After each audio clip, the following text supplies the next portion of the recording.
증인아동부 친구들 안녕하세요. 한 주간 잘 지내셨나요? 사순절 마지막 주일인 오늘은 우리 예수님께서 십자가를 지시기 위해서 예루살렘에 들어오신 종려주일이며 또 고난주간이 시작되는 날이에요. 교회력으로 아주 중요한 시간인데 비록 우리가 함께 모여 예배드릴 수는 없지만 이 시간, 영상으로 드리는 바로 이 시간, 우리 친구들이 온전히 마음을 하나님께 집중한다면 목사님과 그리고 선생님과 그리고 우리 모든 정인아동부 친구들은 시간과 공간을 초월하시는 성령님 안에서 하나로 예배드리는 것이며 이러한 예배를 우리 하나님께서는 기쁘게 받아주실 거예요. 오늘 우리는 우리 주님이 고난받으신 그 현장, 예수님 이야기의 정점인 예수님의 십자가를 보게 될 거예요. 우리를 위해 당하신 예수님의 고난의 발자취를 따라가며 그 고난에 함께 동참하는 시간이 되었으면 합니다. 그럼 오늘 말씀을 확인해 볼까요? 오늘 말씀을 보도록 하겠습니다. 오늘 말씀은 요한복음 19장 28절에서 30절까지의 말씀입니다. 요한복음 19장 28절에서 30절까지의 말씀을 목사님과 우리 친구들이 한 목소리로 읽도록 하겠습니다. 그 후에 예수께서 모든 일이 이미 이루어진 줄 아시고 성경을 응하게 하려 하사 이르시되 내가 목마르다 하시니 그기 신포도주가 가득히 담긴 그릇이 있는지라 사람들이 신포도주를 적신 해면을 우슬초에 매어 예수의 입에 대니 예수께서 신포도주를 받으신 후에 이르시되 다 이루었다 하시고 머리를 숙이니 영원히 떠나가시니라. 아멘. 오늘 말씀은 마치 내가 그 자리에 있었던 것처럼 생각하고 끝까지 집중할 수 있기를 바랍니다. 지난 시간에 배운 것처럼 예수님을 신문한 빌라도는 예수님이 아무런 죄가 없다는 것을 알았지만 유대인들을 만족시키기 위해서 결국 예수님께 사형을 내렸어요. 아무런 죄가 없으시다는 것을 알면서도 가장 끔찍한 십자가형을 내린 거예요. 형이 내리지자 예수님께 무자비한 채찍질이 시작되었어요. 온몸에 살점이 떨어져 나가고 피가 흐르기 시작했어요. 군인들은 끔찍한 채찍질로 인해 온몸이 피투성이가 된 예수님을 뜰 안으로 끌고 갔어요. 그들에게 예수님은 극형을 받은 범죄자에 불과했어요. 이제 그들은 예수님을 가운데 세우고 조롱하기 시작했어요. 네가 유대인의 왕이야? 그러면 왕복을 입어야지. 그들은 예수님께 자색 옷을 입혔어요. 어디 보자. 그러면 왕관도 씌워줘야지. 그래, 이게 좋겠어. 그들은 가시관을 엮어서 예수님의 머리에 씌웠어요. 가시가 머리를 파고들어 예수님의 머리에서도 피가 흐르기 시작했어요. 그들은 거짓으로 절하며 예수님을 조롱했고 얼굴에 침을 뱉으며 또한 갈대로 예수님의 머리를 툭툭 치면서 예수님을 모욕했어요. 이렇게 실컷 조롱한 후 그들은 예수님을 십자가에 못 박기 위해 예수님을 끌고 나갔어요. 그 당시 십자가형을 받은 죄수들은 자기가 못 박힐 십자가 나무를 형장까지 지고 가야 했어요. 하지만 끔찍한 채찍질로 이미 만신창이가 된 예수님은 그 무거운 십자가를 지고 가실 수가 없었어요. 걷다 쓰러지시고 일어나셔서 또 쓰러지곤 하셨지요. 할 수 없어 군인들은 시몬이라는 사람을 붙들어 예수님의 십자가를 대신 지게 했어요. 드디어 사형장인 골고다에 도착했어요. 곧바로 십자가형이 시행되었어요. 무자비한 그들은 예수님의 옷을 모두 벗기고 십자가에 눕힌 후 예수님의 손목 부위에 쾅 못을 박았어요.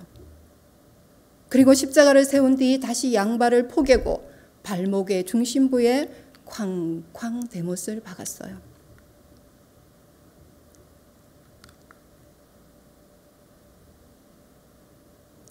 세 개의 못은 예수님의 혈관과 신경을 끊어버렸고 피가 흐르기 시작하면서 말로 다 할 수 없는 고통이 시작되었어요.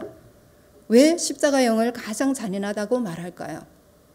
다른 사형법은 대부분 그냥 한순간에 숨이 끊어지지만 십자가형은 그러지가 않아요. 양손과 양발에 못 박힌 채, 높이 달린 채 피를 흘리며 죽을 때까지 끔찍한 고통에 시달리다 죽어야 했기 때문이죠. 몸무게를 지탱해야 하는 양손과 발의 고통, 끊긴 신경의 고통, 온몸의 경련, 숨쉬기조차 힘들어지는 부분적인 질식. 십자가는 인간이 당할 수 있는 극한의 고통이었어요. 왜 우리 예수님이 이런 고난을 당하셔야만 했나요? 아무런 죄도 없으신 분이 왜 악질 범죄자 취급을 받아 십자가에서 이런 고통을 겪어서야만 하셨을까요? 우리 예수님이 이런 끔찍한 고난에 시달릴 때 사람들은 무엇을 하고 있었을까요? 우리 친구들이 만약 그 현장에 있으면 어땠을 것 같나요? 설령 예수님을 믿지 않았다 하더라도 아무런 죄도 없으신 그분이 끔찍한 고통을 당하는 것을 보면 마음 아파하지 않았을까요? 그러나 그들은 그러지 않았어요. 어이없게도 군인들은 십자가 밑에서 서로 예수님의 옷을 가지겠다고 제비뽑고 있었고, 지나가는 사람들과 종교 지도자들은 고통당하는 예수님을 향해 조롱하며 말했어요. 남은 구원하면서 왜 너 자신은 구원 못해? 네가 만약에 하나님의 아들이면 너 스스로 너를 구원해봐. 지금 당장 십자가에서 내려오면 우리가 믿어줄게. 십자가의 수치와 몸의 고통과 사람들의 조롱 속에 시간이 흘러갔어요. 1시간, 2시간, 3시간.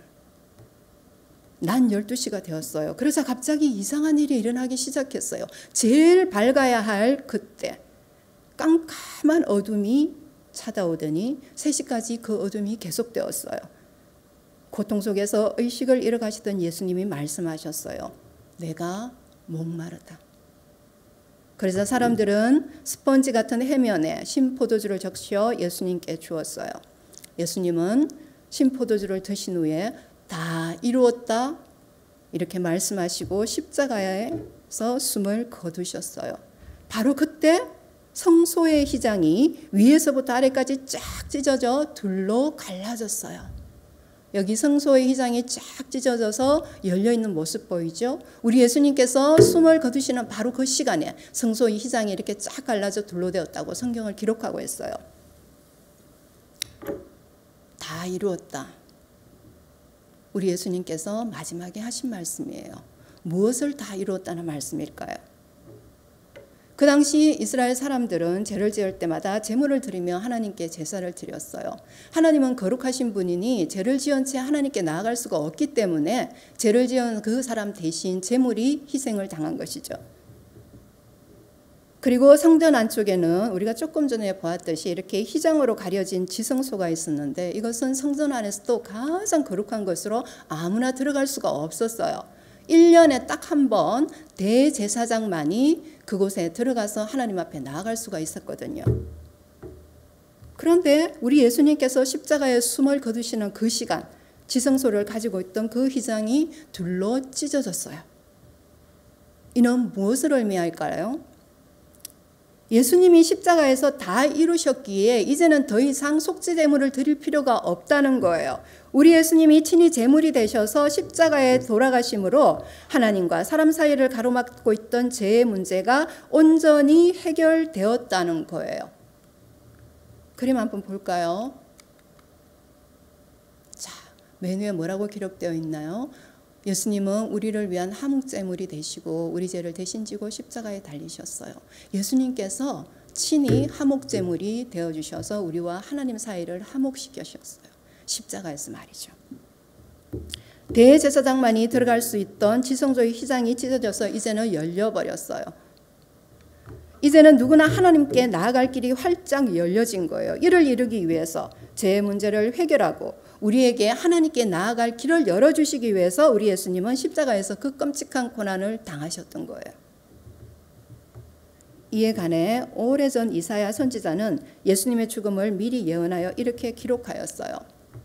그가 찔림은 우리의 허물을 인함이요 그가 상함은 우리의 죄악을 인함이라. 그가 징계를 받음으로 우리가 평화를 누리고 그가 채찍에 맞음으로 우리가 나음을 입었도다. 우리 죄 때문이래요. 우리의 죄를 대신 갚기 위해 우리 예수님은 우리가 달려 죽어야 할 그 십자가에 친히 달려 돌아가셨어요.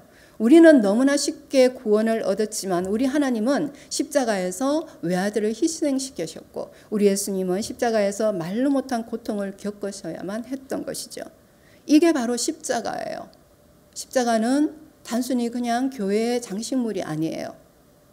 우리를 향한 하나님의 사랑, 그 사랑이 가장 잘 드러난 것이 바로 십자가예요.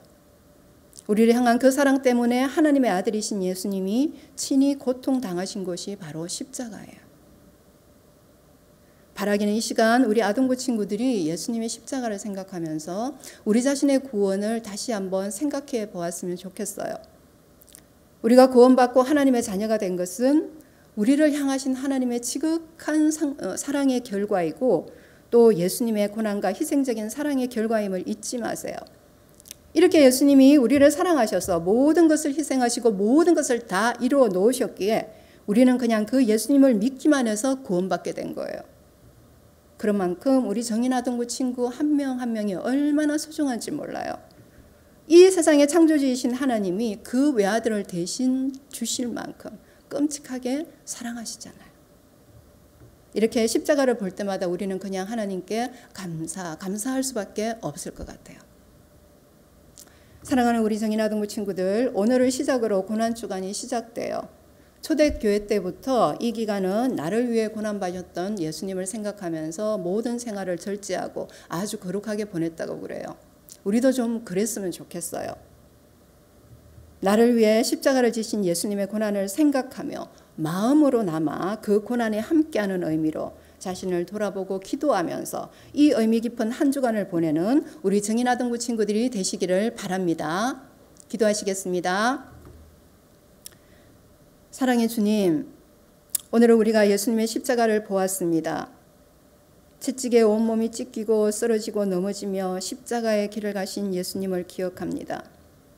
수치와 고통으로 얼룩진 십자가 위에 예수님을 기억합니다. 못 박히고 가시가 쓰신 가슴 아픈 예수님의 모습을 기억합니다.